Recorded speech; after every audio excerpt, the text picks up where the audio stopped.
Good evening, good morning, good afternoon. Coming live from Fire Pure Heart, Soul of God, and that's you, and that's you.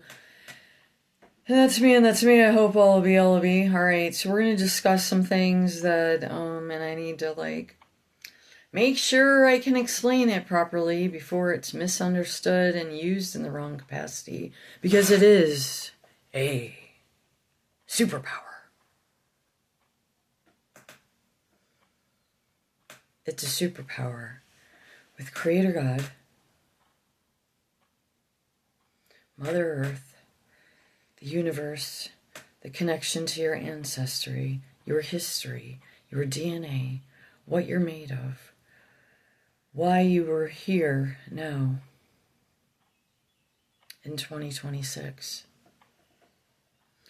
why you were born through some bizarro circumstance. It probably may or may not.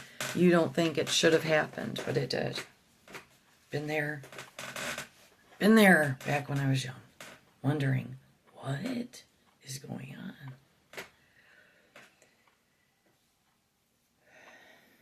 Now, I've lost some of my ability because of the tortures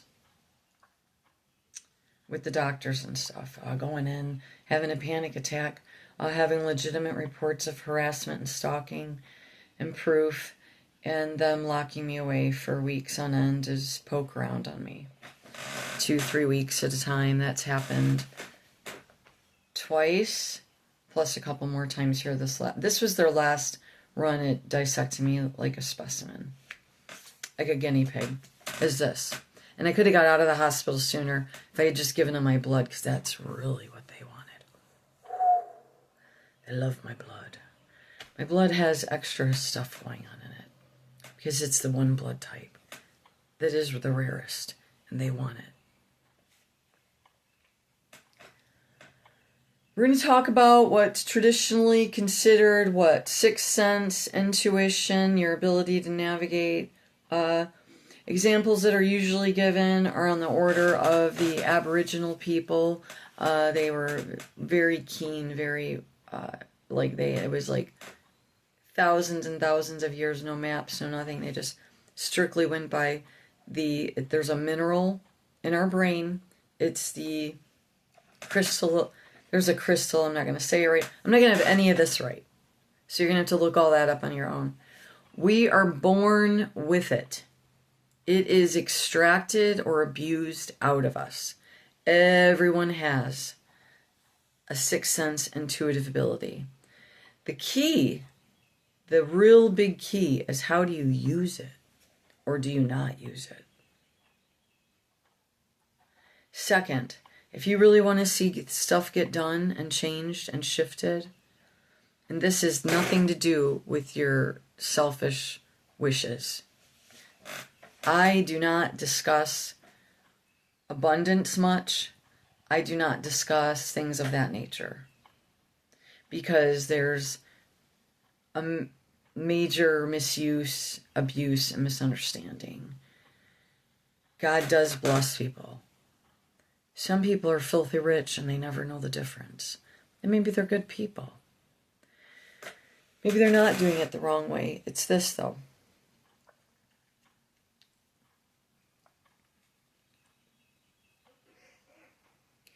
The focus that I talk about with Creator God, and when I say things stupid like someone needs to fix this, this needs to get fixed, on my random short videos that are annoying and upsetting, is if your alignment is with Spirit, Creator God, if your alignment, your goals, if you have been able to shift enough of your flesh and your selfish ideas and how you want it to go down.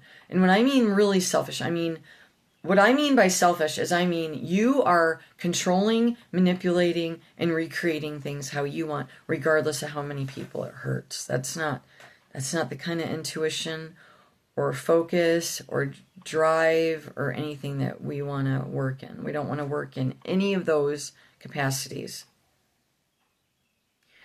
We want to, if it has to be slowly but surely or quickly, or I don't know how manipulative you run, is you have to slowly ask the Lord to unwind your manipulation. It all comes from control, a control problem, and it is spiritually based. It's a suffocating spirit. It possesses and it extracts from others. You don't want to ever function in that. And people can get delivered out of that. They can. But it's...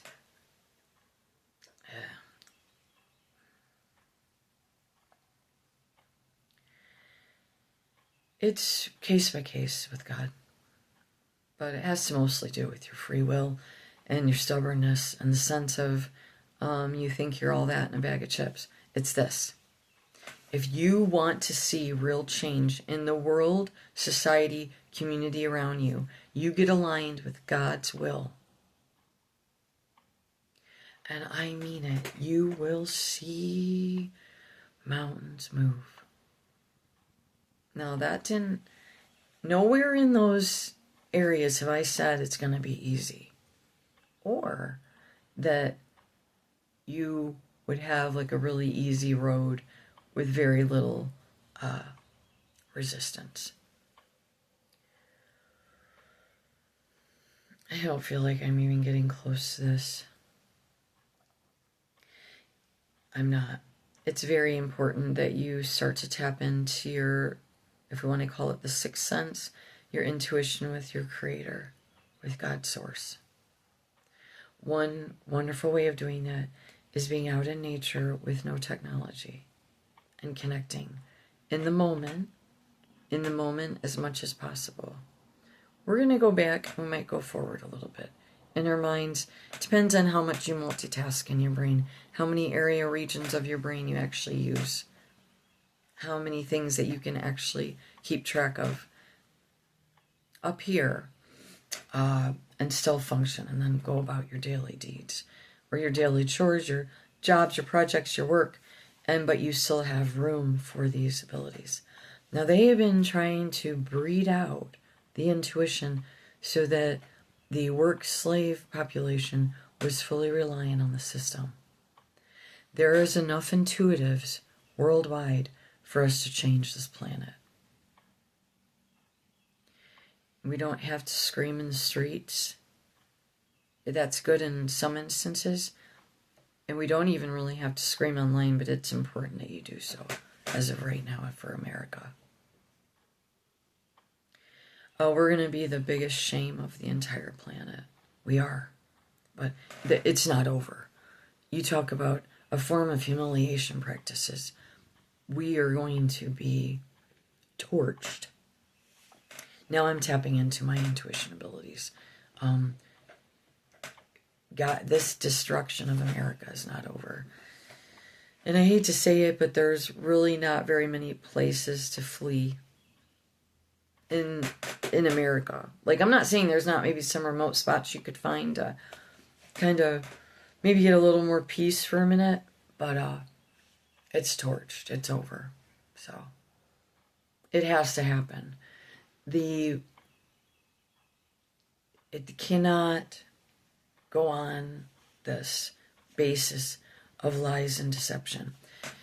The other thing I want to discuss is somewhere between the 1600s and 1800s, they wanted almost everything erased. There's such little that can make sense, and you'll find that a lot of people like me, we come to kind of a dead end with our ancestry. We can't get through. It's just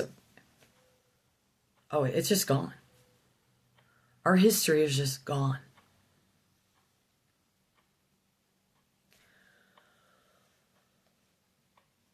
Some people can kind of track through their lineage a little bit, and others can. It's just like a brick wall. That's not an accident.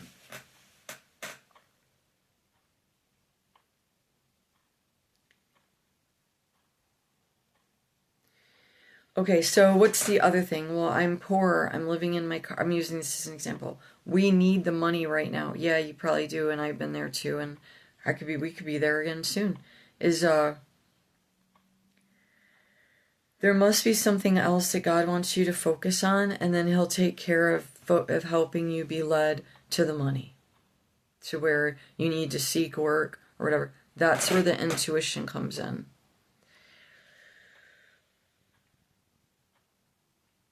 I'm still not getting out what I need to, and it's 10 minutes. This is a form of manifesting, but it's with God. So the manifestation is done because it's God's will. You're just a vessel to do whatever work that He wants you to do. This upsets a lot of people, especially people that come from major control freaks and horrible narcissistic parents, which I'm one of them, but they want us to really own our power and, take the reins.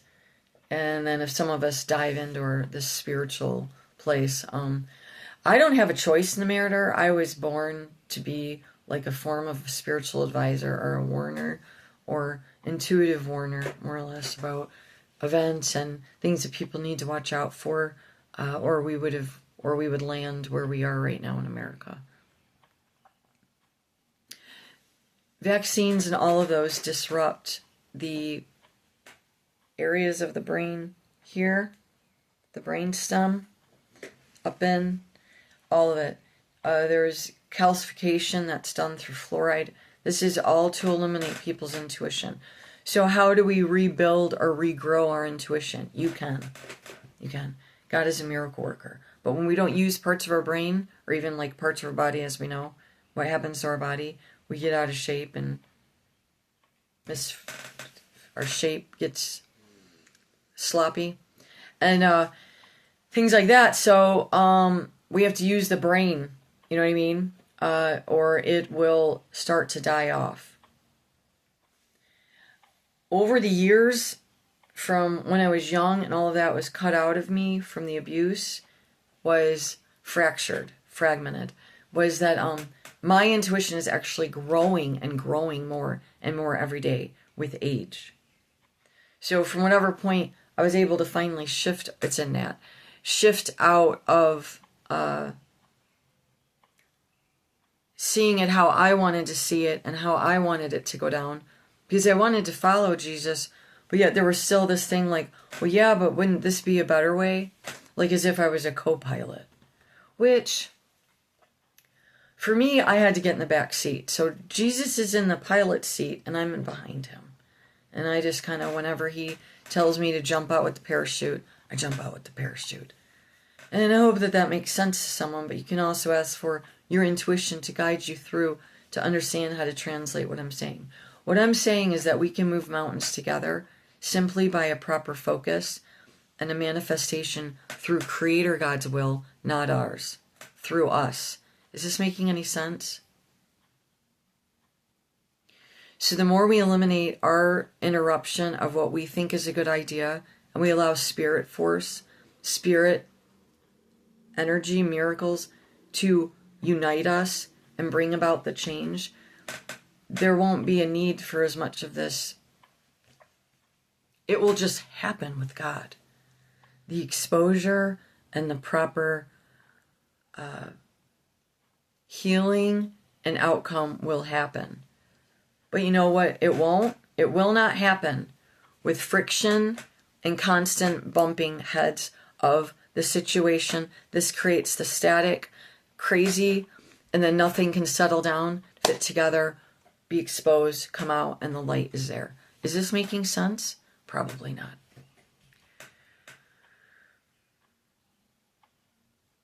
You could have 3 people that can focus and actually change something without even physically probably making a move. Only by their ability with their magnetic field, with the magnetic field around them and those that they're connected to make the change. They may not even know the other persons. They may not know their names. It is like a choice. A conscious choice, a consciousness choice.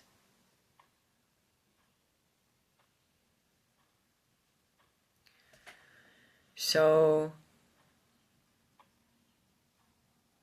I don't know what this was.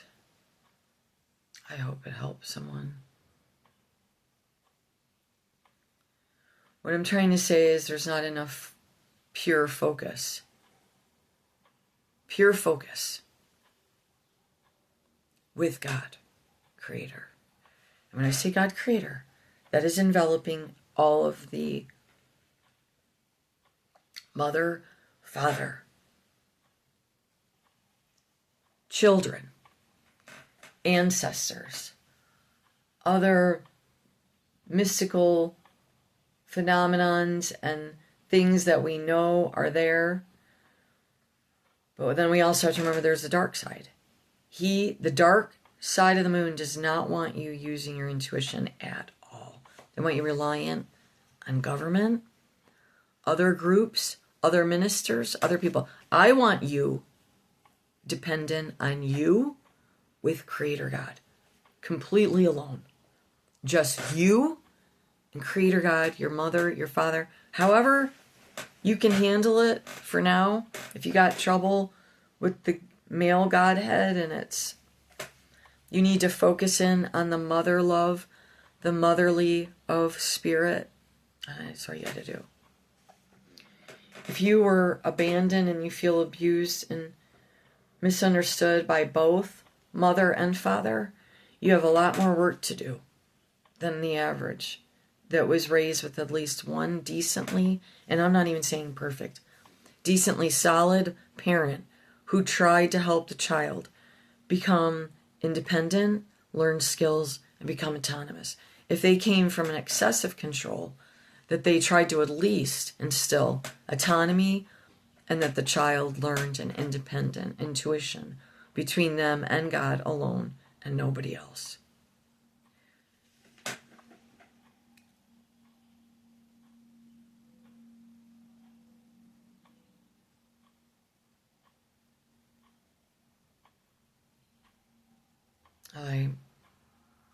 I hope this helps someone.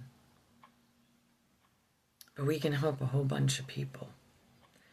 If we get this on this focus, ignore Fox News, ignore all the mainstream medias. They are shambling you, and it's the static. We want to get out of static and let spirit come up from us, through us, and spirit, the power of our spirit from our heavenly realms and ancestry to come down. And it's nice, and it's fluid, and we circle it, or however it goes, but it's there, and it flows. But that, the political, the fighting, the burp, burp, burp, that disrupts the flow of God's power. And we need to channel together the Holy Spirit and focus on the rescue of the victims through Creator God. Focus on the rescue through Creator God and His angels and all of the abilities of His power. So once we shed from constant, we have to have the money, then we'll do this, these kind of tricks of the devil. When I can do this, then I'll focus on God. Or when this is in place, then I would suggest focusing on God now. And maybe like 22 potatoes will fly off the back of a truck. 2-3 hours later, you'll go back through and you and your husband can have a funny joke story that you picked up 22 potatoes on the side of the road together. Just because it was hilarious. But maybe you needed those 22 potatoes that day. Is this making any sense? Oh, we could use some potatoes. I'm sick of paying these prices for all the bullshit. So anyways, is this making sense? No, I mean, am I making sense? I mean, God, what a terrible place to be if you don't make any sense to anyone.